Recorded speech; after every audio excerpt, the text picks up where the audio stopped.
السلام عليكم ورحمة الله وبركاته. معاكم محمد عماد من قناة حواديت العمدة. القصة بتاعت النهاردة ديت هتبقى أول قصة من القصص القصيرة، وهيبقى ميعادها كل جمعة إن شاء الله. والقصص الطويلة ميعادها ثابت زي ما احنا، هيبقى كل حد وأربع الساعة 7 بالليل. والحلقة ديت بيشاركني في الأداء الصوتي مجدي زيان. وما تنسوش لو القصة عجبتكم اشتركوا في القناة واعملوا لايك، ويلا نبدأ.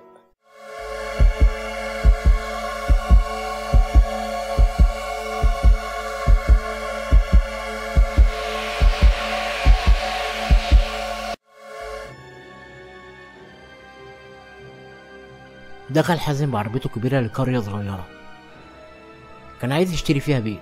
وقف في شارع لقى بيت عليه يافطة مكتوب عليها سمسار، وتحت اليافطة ديت كان في راجل قاعد على كرسي وقدامه ترابيزة صغيرة. وحازم دخل عليه وقال له: السلام عليكم. وعليكم السلام ورحمة الله وبركاته. اتفضل يا استاذ، اتفضل اقعد تحت امرك. بقول لك ايه يا استاذ، انا كنت بدور على بيت كده عشان اشتريه، وعرفت انك السمسار بتاع المنطقة هنا، وقلت انك اكيد هتساعدني في الحوار ده. تحت امرك يا باشا. طبعا بص، في كذا شقة كويسين جدا يليقوا بحضرتك، ممكن افرجك عليهم. لا لا لا لا، شقة ايه؟ انا عايز بيت كبير او فيلا، ومن الاخر كده من غير لف ودوران. في فيلا معينة انا شفتها مكتوب عليها للبيع، وعرفت انك تقدر توصل لصاحبها وتخلص لي الحوار ده، وانا عناية ليك. دي يعني الفيلا دي يا استاذ؟ بص، هي الفيلا اللي في شارع 10، انت اكيد عارفها لان مفيش فيلا غيرها انا هناك في الشارع. وما لقيتش غير الفيلا دي؟ ما عندك الفيلا الكتير، وممكن اجيب لك حاجات كويسة تانية كتير. لا لا لا، انا عايز الفيلا دي بالذات. وبعدين مالها اصلا الفيلا دي؟ لا لا، مالها ولا حاجة، بس اصل صاحب الفيلا دي راجل كبير في السن اسمه الحاج منصف، وهو عارض الفيلا دي للبيع بسعر اكبر من سعرها 20 مرة. وياما قلت له يا حاج استحالة انها تتباع بالسعر ده، وهو يقول لي مالكش دعوة، اللي هيقدرها هيشتريها بالسعر اللي انا قلت عليه. وهو قافلها وعايش في بيت صغير لوحده، وهي مقفولة يا استاذ، مقفولة بقالها 10 سنين يا استاذ وما اتباعتش. طب تعرف عنوان الراجل ده فين وانا اروح له؟ هشتريها منه. بقول لك يا بيه سعرها كبير قوي عليها، وهو مش هيبيعها غير بالمبلغ اللي هو طالبه. ده باين عليه راجل مجنون، مجنون والله.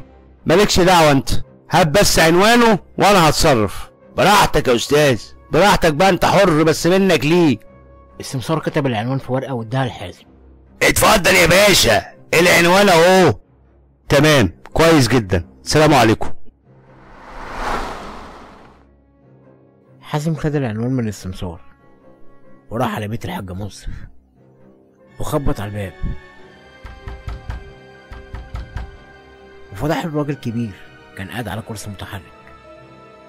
السلام عليكم، هو حضرتك الحاج منصف؟ وعليكم السلام ورحمة الله وبركاته.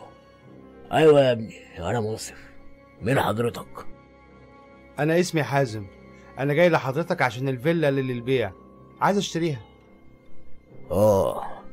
طب وسألت عليها بقى قبل ما تجيلي؟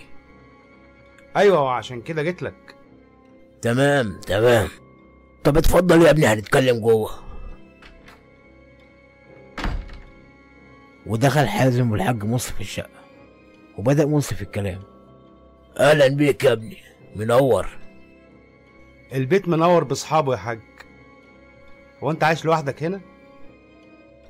ايوه يا ابني، عايش لوحدي من بعد ما ابني الله يرحمه مات. الله يرحمه يا حاج، الله يرحمه. طب يا ابني، قبل ما نتكلم في اي حاجة، المبلغ اللي انا هقول عليه مش هنزل فيه جنيه واحد. يا حاج المبلغ اللي انت عايزه مش هتني لك فيه كلمة. كده؟ طيب، ولو كده بقى يبقى دقيقة، هعمل لك قهوة وجاي لك على طول. لا يا حاج، لا، ملوش لازمة الكلام ده يا حاج. مش عايز اتعبك يعني. لا بقى ازاي؟ ده انت في بيتي، وقهوتك لازم تشربها. يروح الحاج مسرف يعمل القهوة ويرجع تاني ويحطها قدام حازم. اتفضل يا ابني. تسلم ايدك يا حاج، تسلم ايدك. مش عايز بقى تعرف سبب المبلغ اللي انا طالبه في الفيلا دي؟ والله يا حاج ملوش لزوم، يعني انا قلت لك ان انا هشتري بالسعر اللي انت هتقول عليه. لا بقى ازاي؟ انا لازم اقول لك علشان تبقى على نور. ويا دوب يا حازم يا ابني، على ما تشرب قهوتك هكون حكيت لك. ماشي يا حاج، اتفضل اتفضل يا حاج. بص يا ابني، انا من 10 سنين كان عندي ابن كان اسمه راضي.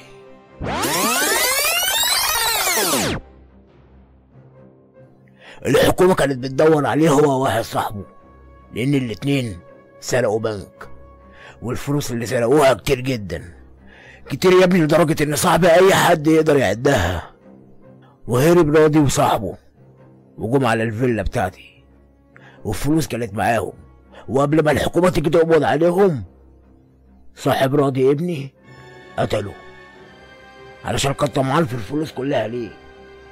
كان عايز ياخدها لوحده، بس راضي طلع اذكى منه وقال له هو بيطلع في الروح انه مخبي الفلوس في مكان سري في الفيلا، ومات راضي.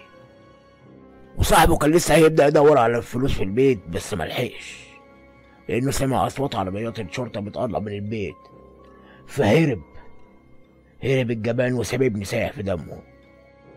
والبوليس لما جه لقى ابني بالمنظر ده والفلوس مش موجودة، واعتقدوا إن صاحب راضي سرق الفلوس وخدها معاه بعد ما قتله. وبعد سنتين لقيت الفلوس بالصدفة لما كنت بنضف السرداب اللي تحت الفيلا، وكانوا مدفونين في حفرة.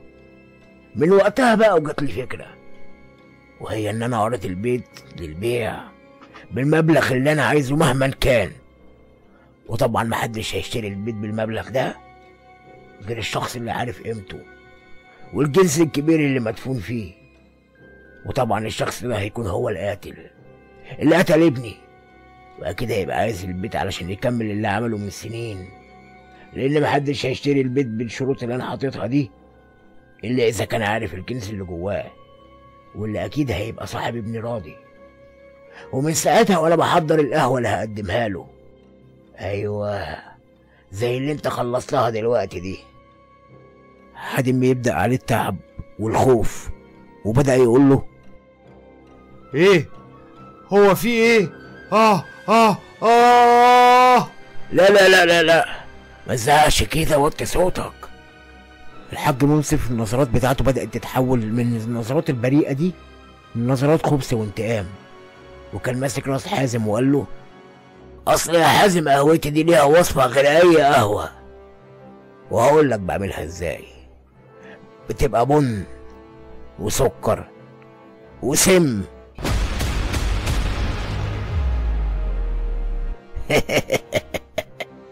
بألف هنا يا حازم، بألف هنا يا قاتل ابني.